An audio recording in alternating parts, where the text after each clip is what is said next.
Here I have Poco X5, and today I'm going to show you how to change ringtone on this device. So to do this, firstly you have to open settings, then you have to go to the sound and vibration, ringtone. So you can select one of these pre-installed ringtones like you have here.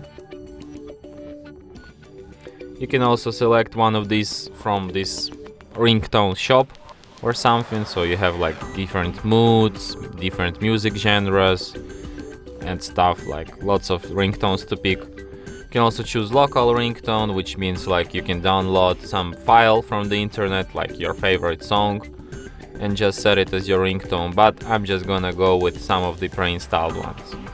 So let's listen to some of them.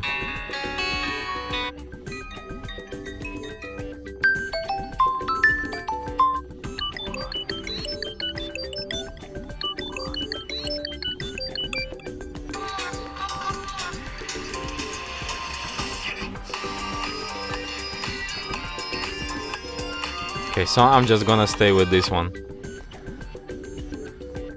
And that's it. Thanks for watching. If you find this tutorial useful, don't forget to hit that like button and subscribe to our channel.